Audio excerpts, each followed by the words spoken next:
Adu elektabilitas Capres-Cawapres terus memanas. Tiga pasang calon seolah ingin membuktikan tingkat keterpilihan melalui survei sejumlah lembaga. Survei terbaru dirilis Lembaga Indikator Politik Indonesia. Survei dilakukan pada 23 hingga 24 Desember 2023 dengan 1.217 responden dan margin of error kurang lebih 2,9%. Dalam survei, Prabowo Gibran meraih 46,7% suara, sementara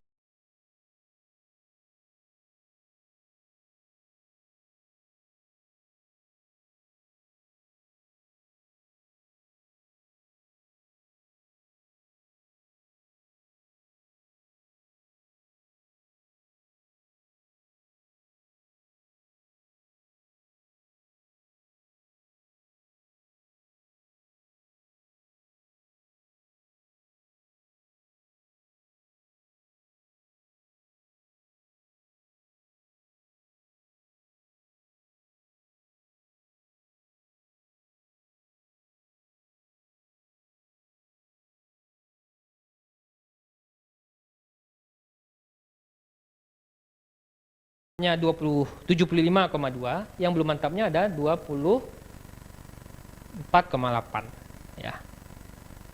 Nah, jadi kami melihat memang situasi masih terbuka ya. Karena dan faktor debat itu meskipun kecil, dia akan jadi faktor penting nanti. Tapi kalau dari sisi alasan, ternyata yang membuat kita kaget itu 12,5 dari total sampel kita itu masih menunggu putaran debat.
Saudara, sejumlah lembaga survei merilis elektabilitas Capres dan juga Cawapres jelang Pilpres pada 14 Februari mendatang. Tiga pasang Capres dan juga Cawapres ini bersaing ketat untuk mendapatkan posisi teratas yang menunjukkan tingkat keterpilihan mereka. Dan tentu saja masih ada sekitar 1 bulan lebih bagi tiga paslon untuk melakukan berbagai upaya untuk menaikkan elektabilitas mereka. Kita akan bahas di pagi hari ini soal ini bersama dengan sejumlah narasumber yang sudah ada di studio. Ada juru bicara Timnas Anies Mohaimin, sudah ada Mas Zulfikar Amir. Selamat pagi, Assalamualaikum Mas Zul. Waalaikumsalam, selamat pagi Mbak, apa kabar? Baik, Alhamdulillah. Dan juga ada juru bicara dari TPN Ganjar Mahfud, sudah ada Mas Ciko Hakim. Selamat pagi. Assalamualaikum Mas Ciko. Waalaikumsalam. Dan juga ada melalui sambungan telepon, ada juru bicara TKN Prabowo Gibran, ada Bang Aceh Hasan. Selamat pagi, Assalamualaikum Bang Aceh. Selamat pagi, Assalamualaikum, Waalaikumsalam warahmatullahi wabarakatuh. Ya, dan juga ada pengamat politik dari Universitas Al-Azhar Indonesia, ada Kang Ujang Komarudin. Assalamualaikum Kang Ujang. Waalaikumsalam warahmatullahi wabarakatuh, Mbak Disti. Iya, ini hari Jumat terakhir menjelang pergantian tahun, kita masih membahas soal bagaimana adu elektabilitas Capres dan juga Cawapres, adu strategi. Masih ada 46 hari lagi lah kira-kira bagaimana ketiga paslon ini untuk meyakinkan publik sebelum hari pencoblosan ya pada 14 Februari. Nah, saya ingin tanya dulu ke pasangan Amin dan juga Ganjar Mahfud dulu nih. Ini kan kalau kita lihat dari sejumlah lembaga survei ini persaingannya ketat sekali nih antara Amin dan juga Ganjar Mahfud. Silakan Mas Zul. Iya, terima kasih. Pertama-tama saya mau kasih perspektif dulu bagaimana kita melihat hasil survei yang diberikan oleh beberapa pollster ya. Kebetulan saya seorang akademisi dan saya juga pernah melakukan beberapa survei di beberapa negara gitu. Poin pertama yang ingin saya katakan bahwa yang namanya survei itu bukan ilmu pasti, oke? Dan banyak tingkat probabilitas yang harus kita lihat di situ. Kedua adalah bahwa survei-survei yang dilakukan oleh beberapa pollster yang seperti yang kita lihat yang mencoba mengukur elektabilitas ini sebenarnya walaupun menggunakan metode ilmiah yakni ilmu statistik, tapi sebenarnya bukan sains karena tidak memenuhi dua syarat. Pertama, kalau memenuhi syarat sains itu dia harus membuka datanya setransparan mungkin. Kedua, harus ada disclosure of interest, ya kan. Nah, itu baru bisa dikatakan sains. Tapi kalau kita lihat kan sebenarnya tidak memenuhi.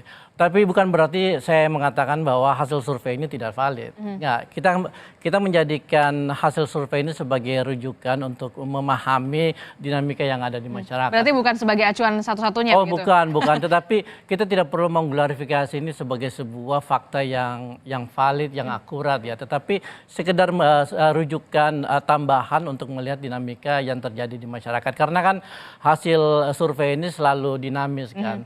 Tetapi kita akan selalu menekankan politik gagasan di mana kita ingin agar masyarakat paham apa yang ingin kita tawarkan ke masyarakat dan bagaimana kita melakukannya jika nanti pasangan Amin itu diberi amanah untuk memimpin Republik Indonesia. Nah, kalau Amin sendiri punya survei internal sendiri, bagaimana hasilnya? Tentu kita punya survei internal sendiri dan tentu kita tidak akan share juga karena itu masing-masing paslon pasti melakukan hal yang sama ya.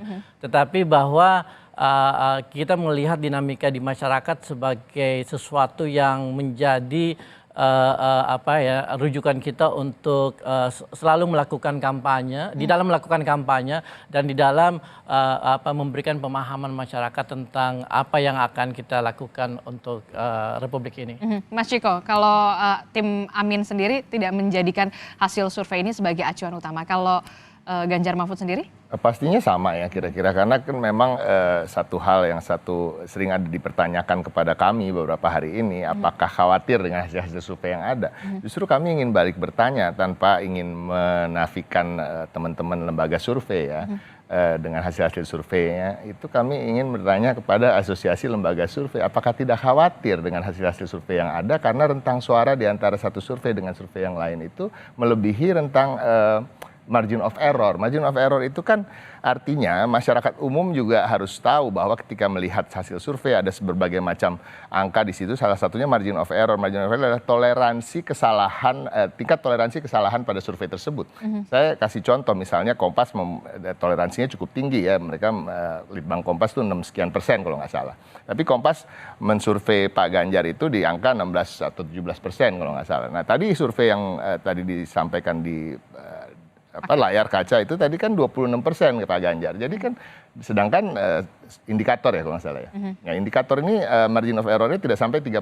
Nah, jadi angkanya aja jadi mana yang salah, mana yang ini. Jadi kita tidak mau terlalu jauh mengatakan bahwa ini survei ini dibayar oleh lawan atau lain-lain. Kita nggak mau ke sana. Tetapi kami ingin mengatakan adalah metode-metodenya harus dipertanyakan ya kan, secara saintifik mana yang benar, mana yang salah, dan kenapa rentangnya selalu jauh. Dan ini terjadi di berbagai hasil survei, bukan hanya yang kedua ini, tetapi dalam beberapa bulan, 2 bulan terakhir khususnya. Nah, ini yang tentu kita juga punya survei sendiri, tapi sama dengan Mas Zulfikar tadi, kita tidak akan buka di sini. Tetapi pada prinsipnya ini hanya menjadi salah satu acuan, dan tentu apapun hasil survei dari lembaga manapun tetap menjadi bahan evaluasi buat. Oke, kalau tadi kita sudah melihat bagaimana Timnas Amin, kemudian Ganjar Mahfud, Bang Aceh, ini kan kalau dari beberapa lembaga survei pasangan Prabowo Gibran ini bisa dikatakan ya di atas angin lah. Seperti apa?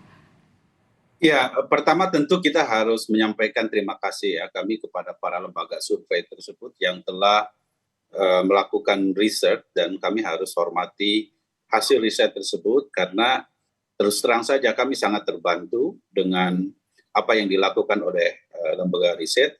Dan sekali lagi bahwa dari sejak awal lembaga riset itu sudah mendisklaimer. Pertama tentu dari aspek metodologi, yang kedua dari aspek soal time atau waktu dari riset tersebut. Dan mereka dari sejak awal kan mengatakan bahwa riset ini jika dilakukan pada saat survei itu dilakukan maka hasilnya adalah sekian. Dan alhamdulillah pasangan kami yang diunggulkan dari sekian banyak lembaga survei. Dan saya kira sebagai masyarakat yang dibesarkan dalam tradisi akademik, tentu kita harus percaya terhadap apapun lembaga survei tersebut. Apalagi kita tahu bahwa lembaga survei memiliki asosiasi yang bisa melakukan penjaminan mutu atau metodologi terhadap lembaga survei itu. Misalnya seperti ROP, Persepi, dan lain sebagainya. Nah, yang ketiga, bagi kami, tentu kami tidak ingin jumawa terhadap hasil yang dilakukan oleh lembaga survei tersebut. Ya. Kenapa? Karena bagi kami, sekali lagi, ini kan dinamikanya masih sangat panjang, karena baru nanti 48 hari lagi kita 46, akan Bang Aceh. 46 hari lagi kita akan menuju pada pencoblosan. Karena itu ada berbagai tahapan yang tetap harus dilakukan, masa kampanye masih terbuka lebar, debat pun juga masih tersisa, ada 4 kali debat gitu ya, yang itu saya kira masih memungkinkan terjadinya apa yang disebut dengan swing voters dan undecided voter yang dimungkinkan bagi proses perpindahan pemilih, dan undecided-nya juga saya kira masih cukup memungkinkan.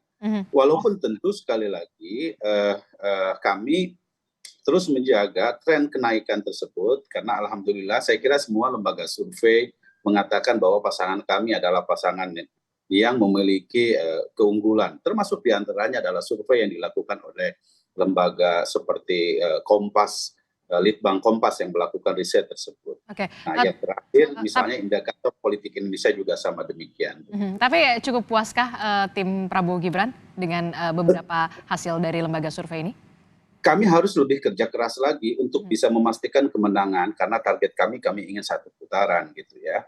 Nah, tentu sekali lagi kemudian dalam 46 hari ke depan kami menginginkan agar bagaimana perdebatannya sekali lagi adalah perdebatan gagasan, perdebatan kampanye yang menawarkan program, sehingga bagi kami seperti misalnya dalam debat cawapres kemarin kami meyakini betul bahwa pada awalnya masyarakat sangat underestimate terhadap Mas Gibran, tetapi dengan penampilan beliau yang sangat baik, menjelaskan tentang visi misi, itu menurut saya salah satunya yang bisa menambah elektibilitas terhadap pasangan kami gitu ya. Jadi momen-momen penting bagi upaya meningkatkan elektibilitas akan tetap kami jaga supaya keunggulan dari pasangan kami akan kami bisa pastikan begitu. Kang Ujang kalau bisa melihat ini ya, ada di layar televisi survei indikator politik Indonesia ini menampilkan elektabilitas Capres 2024 Anies Baswedan 21% bersama dengan Mohaimin Iskandar, kemudian Prabowo Gibran 46,7%, Ganjar Mahfud 24,5%. Seberapa pengaruhkah kemudian hasil-hasil survei ini menentukan kemudian publik untuk memilih salah satu paslon ini, Kang Ujang? Ya, saya ada beberapa catatan ya. Pertama, memang survei itu ada yang dipublish, ada yang tidak. Yang kedua juga, lembaga survei juga ada yang mereka objektif, ada yang juga subjektif. Artinya terkadang mereka juga merangkap sebagai konsultan gitu kan. Ini juga menjadi problem. Tetapi ketika metodologinya dilakukan dengan baik gitu ya, ketika surveinya dilakukan dengan objektif, maka kita harus menerima sebagai sebuah kajian ilmiah yang merepresentasikan ya katakanlah hasil yang dianggap benar begitu. Tetapi tidak sedikit juga yang lembaga survei katakanlah yang memainkan angka-angka. Tetapi kalau saya melihat kan begini sebenarnya, ada rangkaian survei yang biasanya dilakukan oleh lembaga survei. Biasanya berkala, biasanya 4 bulan terakhir gitu. Dari mulai bulan Oktober, November, Desember, Januari gitu. Biasanya rangkaian. Nah, biasanya lembaga survei yang memiliki rangkaian survei yang terukur gitu ya, yang objektif, yang jelas gitu, dengan metodologi yang bisa dipertanggungjawabkan, maka itulah survei yang dianggap katakanlah kita anggap yang mendekati katakanlah survei yang mendekati kebenaran. Tetapi kalau surveinya ujuk-ujuk gitu ya, bahasa awam gitu ya, ujuk-ujuk, tahu-tahu muncul lembaga survei mensurvei dengan angka tertentu gitu ya, dengan katakanlah memenangkan capres cawapres tertentu, nah ini patut dicurigai. Tetapi biasanya lembaga survei yang besar gitu ya, yang mereka sudah paham betul terkait dengan persoalan survei dan soal pemenangan pemilu, mereka berkala melakukan survei jauh-jauh hari sehingga mereka bisa mengukur tingkat katakanlah kenaikan maupun kekurangan atau stagnasi daripada kandidat-kandidat itu. Tetapi saya tidak ingin mengupas apakah lembaga survei itu objektif atau tidak. Paling tidak ya memang saya ingin katakan survei yang membentuk opini pasti. Ya. Karena biasanya begini, apalagi nanti misalkan kalau ada 2 putaran. Ya biasanya kalau ada 2 putaran, mereka itu masyarakat, tim sukses, partai-partai, biasanya mereka akan condong kepada mereka yang dianggap potensi besarnya menang. Mereka akan bergabung seperti itu biasanya. Oleh karena itu, dalam konteks ini saya melihat ya lembaga survei harus punya tanggung jawab. Tapi memang harus dipublish 2 hal. Pertama adalah bahan mentahnya. Jadi sebenarnya bahan mentahnya harus dipublish seperti apa sehingga kita semua rakyat percaya bahwa memang itu adalah survei yang benar. Kredibel. Yang kedua, dananya harus kita publish dari mana? Apakah dari dana pribadi, pribadi tapi bohong, ataukah dari kandidat atau dari partai politik? Oke. Itu harus diungkapkan sehingga memang betul survei itu dilakukan secara objektif sehingga bisa dipertanggungjawabkan secara ilmiah pada publik. Tapi saya meyakini ya lembaga-lembaga survei yang besar itu bagaimanapun ya mereka punya tanggung jawab moral untuk katakanlah tidak memanipulasi angka ya. Seperti itu Mbak Adisti. Oke, Kang Ujang, kalau kita melihat ini kan apa ya, bisa dikatakan dari Litbang Kompas saja undecided votersnya saja tinggi begitu. Lalu seberapa pengaruhkah kemudian hasil-hasil survei ini untuk membentuk opini publik?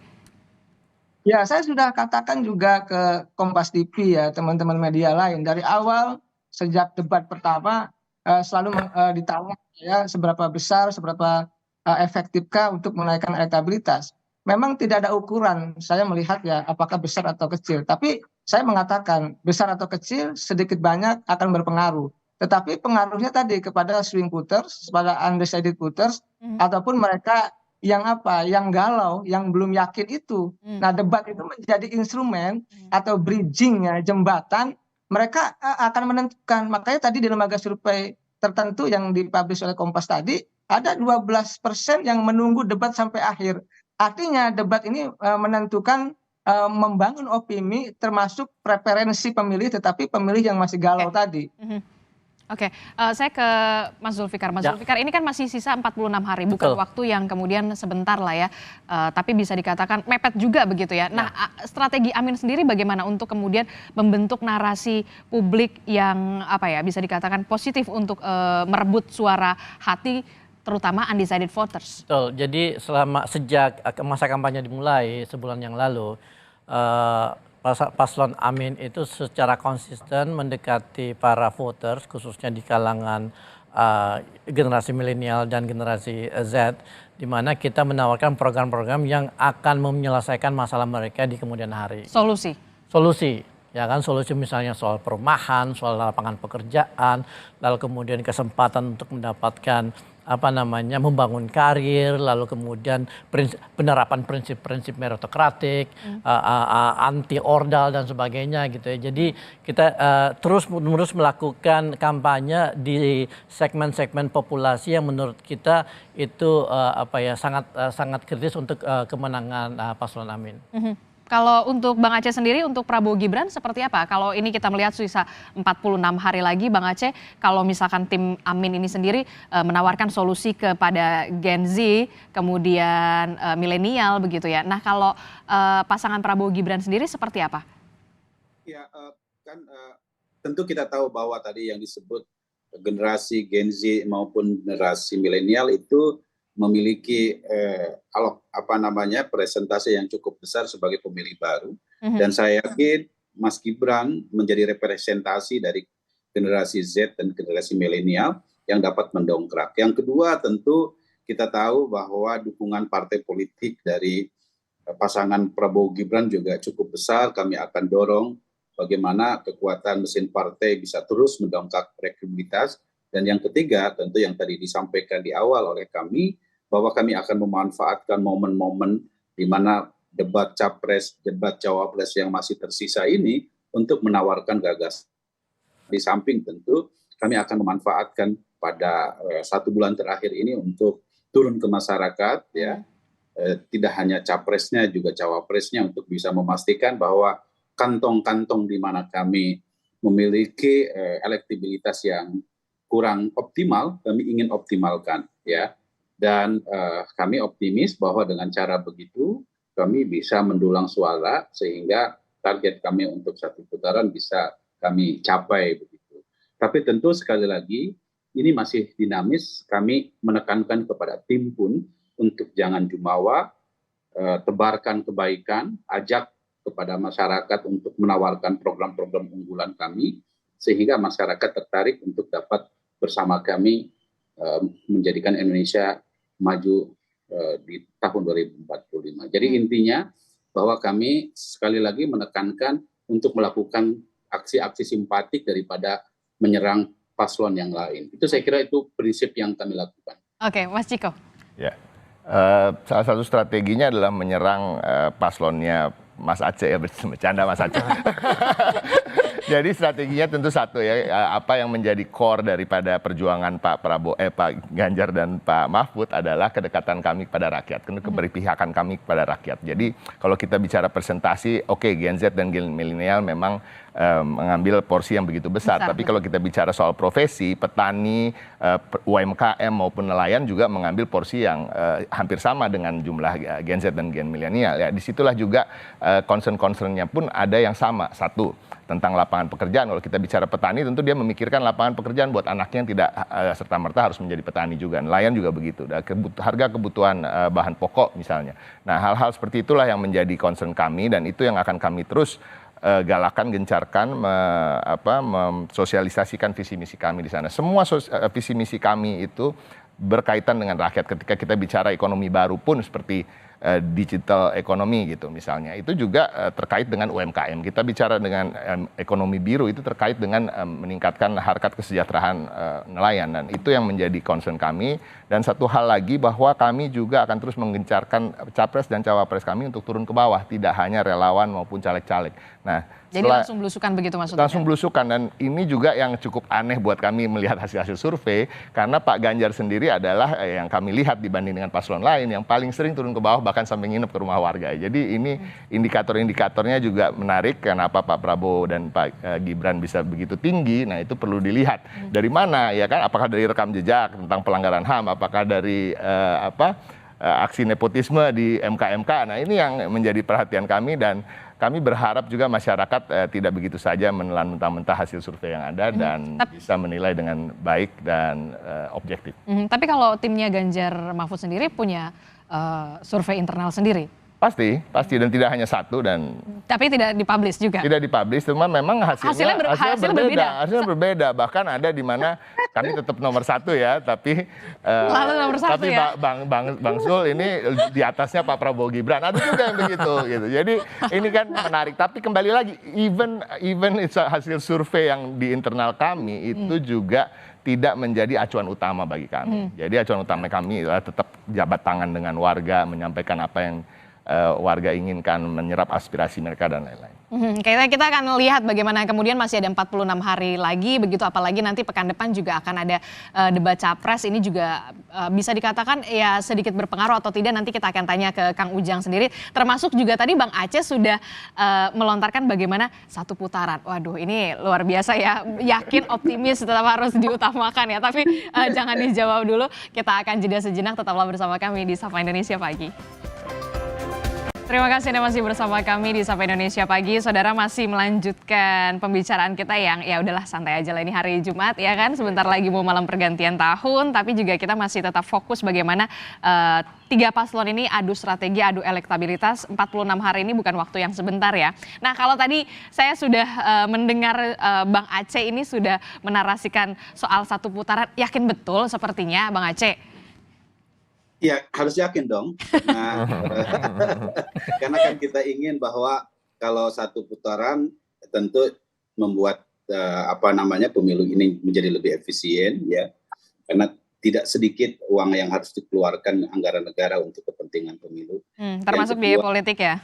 Termasuk juga biaya politik. Yang kedua, kita juga harus berpikir tentang bahwa mesti ada kepastian politik ya. bagi masyarakat, terutama dunia usaha dan lain-lain, tentang bagaimana Indonesia ke depan. Nah, tapi tentu kami sekali lagi, kami tidak ingin jumawa. Ini saya kira narasi soal satu putaran pun juga sesungguhnya bukan hanya disampaikan oleh kami, tetapi juga disampaikan oleh yang lain. Nah, sebagai target tentu saya kira kita sah-sah saja. Tadi kita melihat hasil survei indikator politik Indonesia menyebutkan bahwa kita sudah pada level 46,9%, which is ini sesuatu yang sangat positif, walaupun tentu ini bisa minus, bisa plus karena dalam batas margin error.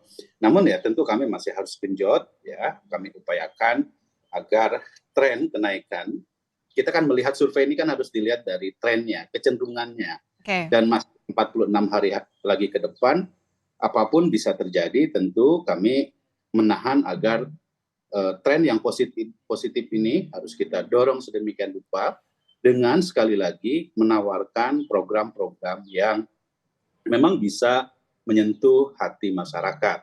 Sekali lagi, narasi yang akan kami buat ke depan, kami tidak akan menyindir atau menyerang. Kalau Pak Prabowo sampaikan, beliau menyampaikan sudah senyumin saja. Kalau memang ada hal-hal yang toh masyarakat juga akan melihat. Biar masyarakat yang menilai begitu ya. Iya, biar masyarakat. Tapi begini Bang Aceh, apa yang kemudian membuat pihak Anda begitu yakin betul ini satu putaran? Begini, pertama dari sejak awal kami yakin betul bahwa Prabowo Gibran adalah capres yang dari sejak awal menarasikan pelanjut Presiden Jokowi, ya, yang per hari ini tingkat kepuasan publik terhadap kinerja Presiden Jokowi itu di atas 75%. Dan ini yang tentu harus kami sampaikan kepada publik, gitu ya. Jadi kami tidak malu-malu dan tidak ragu-ragu untuk mengatakan bahwa narasi soal melanjutkan apa yang telah diletakkan oleh Presiden Jokowi itu akan terus kami sempurnakan melalui kampanye-kampanye kami. Dan saya yakin, kami yakin bahwa dengan narasi tersebut masyarakat akan lebih simpati. Kenapa? Karena masyarakat menjadi merasakan kepuasan dengan tingkat kepuasan publik yang sangat tinggi gitu loh. Nah, jadi bukan tanpa alasan, di samping tentu mentransfer atau menyampaikan kepada publik tentang apa yang dirasakan oleh masyarakat terkait dengan kepuasan kinerja Presiden Jokowi, ini harus sampai kepada masyarakat bahwa Prabowo Mas Gibran adalah capres-cawapres yang memang memiliki upaya untuk meneruskan dan melanjutkan apa yang telah dilakukan oleh Presiden Jokowi. Di samping tentu kami akan terus mendorong supaya gagasan-gagasan yang terbaru seperti misalnya makan siang gratis, ya, pemberian susu gratis, dan lain sebagainya, itu adalah bagian yang mendorong ke arah simpati masyarakat akan bisa kami raih. Gitu.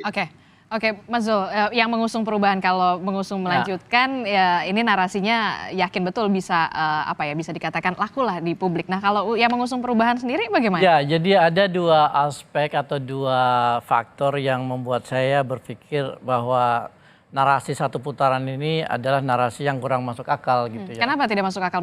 Pertama mengenai upaya untuk menghemat pembiayaan pilpres yang katanya bisa menghemat sebesar 70%. Kalau kita, Kang Aceh, kalau kita mau menghemat, IKN itu dibatalkan aja, ya kan? Atau rencana memberi makan gratis, makan siang gratis 450 triliun per tahun itu dipertimbangkan kembali gitu. Kenapa memang itu jumlahnya terlalu begitu besar, tidak sebanding sama yang 17 triliun tadi untuk melakukan prosedur demokrasi yang benar gitu. Terus yang kedua, kalau kita lihat ya data empirik, posisi Pak Jokowi lalu kemudian popularitas Pak Prabowo ini belum bisa menandingi apa yang dicapai Pak SBY di periode kedua dia ketika dia berhasil menang landslide satu putaran, ya kan, Padahal ada 3 kontestan pada saat itu. Iya, betul. Nah, tadi Kang Aceh mengatakan bahwa tingkat kepuasan Pak Jokowi itu lagi tinggi. Tapi sebenarnya kita harus bisa membedakan mana tingkat kepuasan publik, mana tingkat ketidakbahagiaan publik dengan kondisi-kondisi ekonomi. Yang kalau kita lihat datanya itu cukup tinggi juga gitu. Jadi kita tidak bisa mengkonversi tingkat kepuasan terhadap performance Pak Jokowi ke tingkat elektoral Prabowo Gibran gitu. Jadi kita harus hati-hati. Jadi saya melihat bahwa narasi satu putaran ini adalah seperti tadi Bang Ciko bilang, adalah sebuah propaganda. Dia hanya akan terjadi ketika ada extraordinary events dalam bentuk intervensi-intervensi yang kemudian dijustifikasi melalui instrumen-instrumen survei gitu ya kan. Jadi kita harus hati-hati di sini gitu supaya masyarakat itu tidak dirugikan oleh narasi-narasi yang akhirnya membuat proses demokrasi kita itu jadi cacat. Mas Ciko, Anda sepakat dengan Mas Zul? Anda mengatakan tadi propaganda. Kenapa Anda mengatakan propaganda? Ya ini kan kita semua sedang berpropaganda tentunya. Tapi kan propaganda yang kita lakukan. Harusnya propaganda yang positif dong. Propaganda yang kita lakukan ini kan berbeda-beda ya. Kami ingin dalam propaganda kami ingin menekankan bahwa Pak Ganjar ini mempunyai kedekatan dengan rakyat, lahir dari rahim rakyat ya kan, berangkat dari orang miskin dan sukses. Begitu juga Pak Mahfud, sehingga kedekatannya dengan rakyat itu bisa dipertanggungjawabkan dalam artian juga mereka mengerti betul apa yang menjadi penderitaan rakyat, bagaimana rakyat untuk mencapai suatu titik itu apa yang harus diberikan pada rakyat. Itu satu. Nah, propaganda yang lain kan bisa juga menggunakan hasil survei dan menyatakan terus-menerus menarasikan bahwa satu putaran sehingga rakyat percaya satu putaran, bahwa ini adalah penghematan dan lain-lain, itu juga propaganda. Nah tapi itu yang dilakukan oleh Pak Prabowo dan Gibran. Nah, tapi pada prinsipnya tentu kami bertiga nih, dengan Mas Aceh maupun Bang Zul itu kan sepakat bahwa kita tidak ingin menang survei. Betul. Kita ingin menang pemilu, ya kan? Menang yang sesungguhnya. Karena sudah terbukti di beberapa pemilu, ada yang menang survei, 16 survei memenangkan di 2014 Pak Prabowo Hatta, tapi ternyata kalah. Ya kan? Dalam Pilkada DKI misalnya, Pak Anies selalu menjadi nomor urut 3 gitu di dalam survei antara Pak Ahok dan AHY, tapi akhirnya yang menang Pak Anies kan gitu. Nah ini masyarakat juga harus ingat itu semua, dan saya rasa masyarakat juga udah nggak bodoh lah, yang masyarakat ini cerdas lah. Tapi Mas Ciko melihat masuk akal nggak sih satu putaran atau 2 putaran ini? Satu putaran aja? Satu putaran masuk akal kalau Pak Ganjar dan Pak Mahfud yang menang, tapi pada prinsipnya enggak, jadi kita serius deh. Trennya termasuk tren dari apa yang kami lakukan survei-survei di internal sampai saat ini masih 2 putaran. Nah, tapi putaran. Kembali tadi dikatakan kan Litbang Kompas kan masih ada 20 sekian persen undecided voters, yang swing pun sekitar kalau nggak salah 30-an persen. Jadi hampir 50% masih ada ceruk suara yang masih bisa diperebutkan kalau kita mau melihat Litbang Kompas dan percaya itu 100%. Nah, intinya ini masih open untuk siapa aja untuk memenangkan kontestasi, tetapi tentunya gerak-gerak langsung terhadap di akar rumput itu yang paling penting.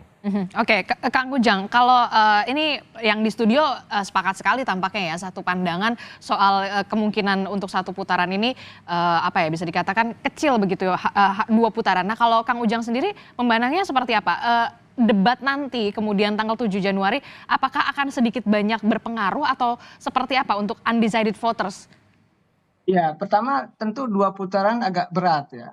Angka katakanlah 46% ya versi indikator, oke, itu cukup tinggi begitu. Tetapi kalau kita lihat gitu kalau bisa satu putaran, ada 2 hal yang bisa kita baca misalkan.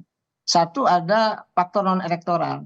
Faktor non-elektoral itu tentu ada kekuatan di luar elektoral yang bisa mensupport ya Prabowo Gibran untuk bisa menang. Salah satunya?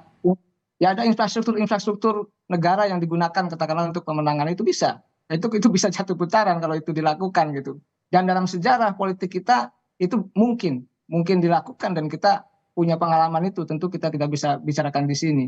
Kedua, ini soal debat tadi. Kalau debatnya bisa atau mampu dimaksimalkan ya oleh Prabowo Gibran dalam sisa 3 kali debat lagi, 2 kali capres dan 1 kali cawapres lagi, kalau dimaksimalkan dengan gaspol gitu ya, dengan bagus, dengan ciamik, ini punya potensi juga untuk bisa satu putaran.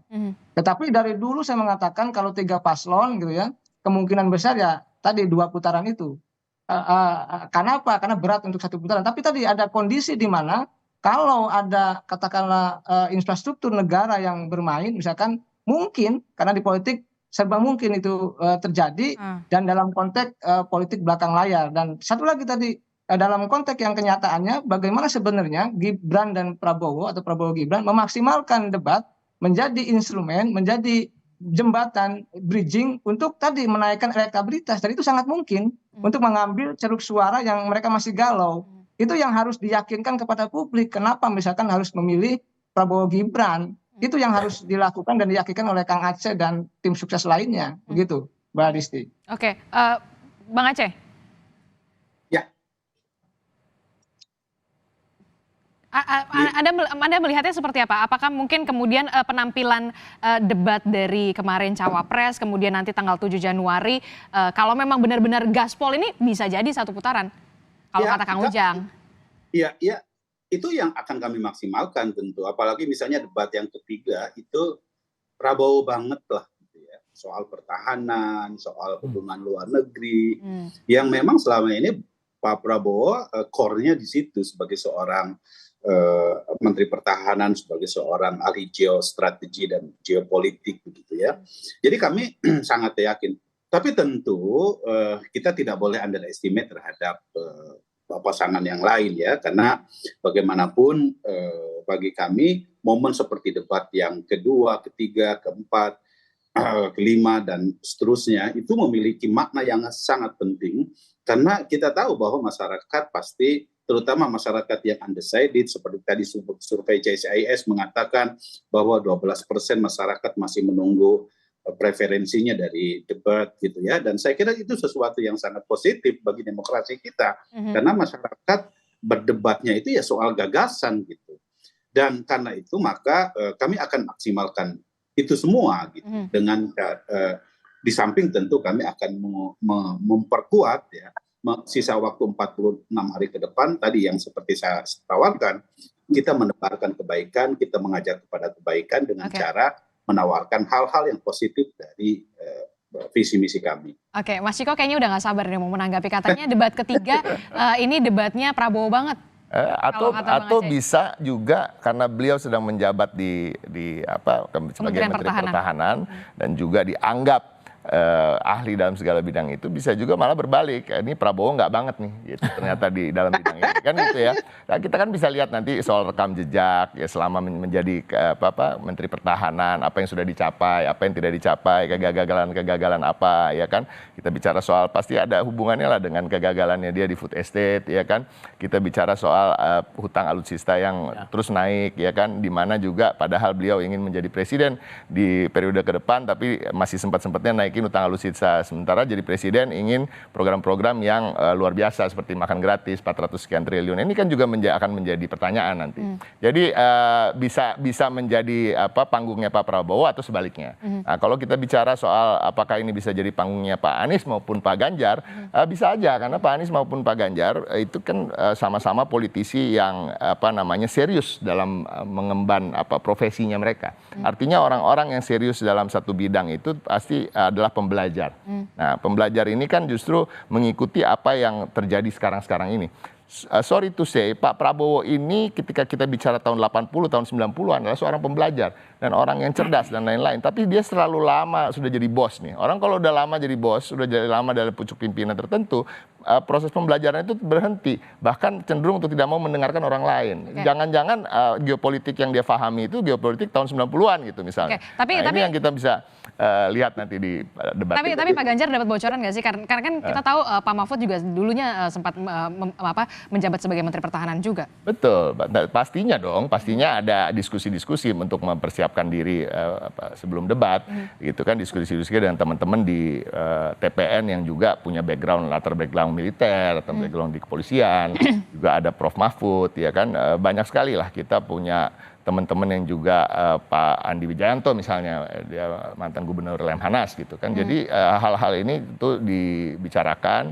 Nah, kita lihatlah, saya rasa bukan kejutan-kejutan yang kita tunggu, tetapi ini 3 tokoh yang sebenarnya bisa bicara soal hankam, hubungan internasional maupun geopolitik di tataran yang sama. Delivered gagasan itulah yang kemudian ditunggu oleh publik. Nah, kalau Mas Zul sendiri seperti apa? Kalau misalkan kata Kang Ujang, ya bisa aja ini bisa terjadi kalau memang benar-benar di debat ketiga ini gaspol nih. Debat itu tentu adalah momen yang sangat penting buat paslon Amin, sama seperti paslon Ganjar Pak Mahfud dan Prabowo Gibran ya. Dan kita akan mempersiapkan dengan sangat serius kontestasi di dalam debat ini gitu. Tapi satu hal yang perlu saya garis bawahi di sini, bahwa debat itu tidak hanya sekedar pengetahuan tentang isu-isu yang ditanyakan di dalam debat, tapi juga kematangan dan kedewasaan di dalam menghadapi lawan debat gitu. Saya pikir ini sesuatu yang bisa menjadi kekuatan dari Pak Anies dan Gus Imin, di mana kalau kita lihat khususnya pasangan 02 ada semacam gap mengenai kematangan dan kedewasaan di dalam menghadapi lawan debat gitu. Jadi ini yang perlu kita awasi juga gitu. Perubahan apa sih yang kemudian ditawarkan pasangan Anies Muhaimin, apalagi ini soal pertahanan, geopolitik dan hubungan internasional? Pertama kita akan menggarisbawahi perubahan dalam tata kelola sistem pertahanan, khususnya di dalam apa yang perlu dirubah? Prosedur pembelian, pembelian alutsista, lalu kemudian Memang yang sekarang kenapa? Kalau kita lihat ada beberapa masalah khususnya di dalam aspek institusional, aspek kelembagaannya ya, aspek proses pengambilan keputusan pembelian alutsista. Di sisi lain kita juga ingin menggarisbawahi permasalahan kesejahteraan para TNI dan Polri, di mana kita ingin supaya kesejahteraan mereka juga meningkat sebagai bagian dari aparat negara gitu. Jadi itu yang perlu kita garis bawahi, karena biar bagaimanapun juga para TNI ini adalah unsur yang sangat penting di dalam meningkatkan tingkat ketahanan nasional bangsa Indonesia. Gitu. Oke, Kang Ujang, ini saya mau tanya, apa sih yang ingin disampaikan ya kalau misalkan dari komunikasi politik ya? Kan setiap debat pasti akan ada pertanyaan, bintangnya debat ini si A atau bintangnya si B begitu ya. Nah, apa yang harus dilakukan oleh masing-masing 3 paslon ini? Utamanya kan di 7 Januari 2024 mendatang. Ada 3 hal yang bisa kita lihat, atau saya punya 3 indikator atau variabel ya untuk bisa katakanlah menilai ketiga capres dalam berdebat. Nah, pertama itu soal penguasaan materi. Jadi itu suatu keharusan bahwa capres yang akan debat nanti di 7 Januari adalah menguasai isu-isu perdebatan, isu-isu internasional, geopolitik, pertahanan dan lain sebagainya. Itu memang harus matang menguasai betul. Karena kan kalau tidak menguasai, tidak ada di otak ya blank, nggak bisa nanti menyampaikan sesuatu. Pasti akan mati-matian belajar untuk menguasai ya materi perdebatan itu. Yang kedua, soal penguasaan panggung ini penting. Bagaimanapun seorang pendebat atau seorang pembicara narasumber apapun gitu ya, apalagi capres itu harus menguasai panggung perdebatan. Artinya bagaimana misalkan gestur tubuhnya, lalu bagaimana pembicaraannya, presentasi yang bagus, gitu. Bagaimana melihat audiens. Yang ketiga yaitu mampu memprediksi pertanyaan-pertanyaan dari moderator maupun dari lawan debat. Ini penting.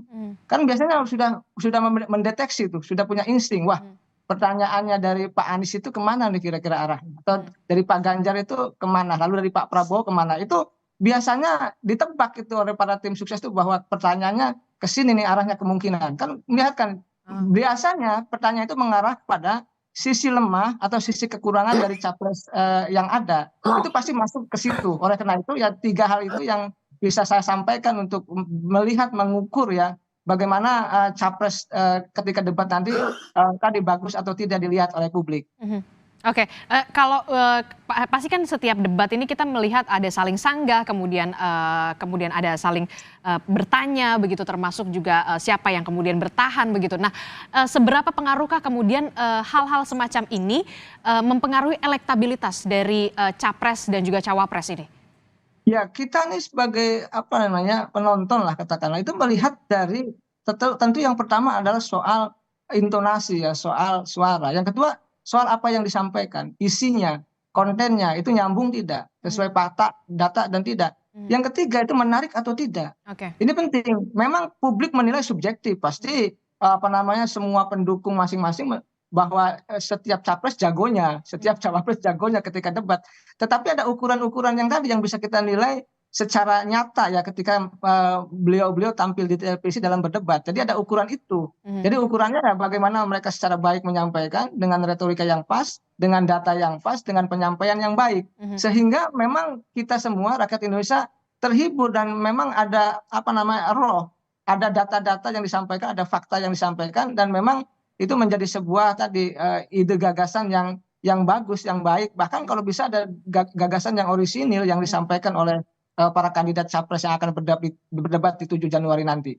Ya, kita ketiga paslon ini punya waktu 46 hari, kemudian adu strategi, adu elektabilitas capres dan juga cawapres di 2024. Kita akan tunggu bagaimana kemudian penampilan debat ini bisa berpengaruh terhadap elektabilitas dan juga mempengaruhi publik, apalagi untuk pemilih yang rasional, undecided voters. Itulah yang kemudian kita berharap di 2024 ini kita punya pemimpin-pemimpin yang memang benar-benar berkualitas dan juga memikirkan rakyat pastinya. Amin. Terima kasih Mas Zulfikar, Mas Ciko, Bang Aceh, Kang Ujang telah bergabung bersama kami. Selamat tahun baru untuk bapak-bapak semua, sehat-sehat selalu.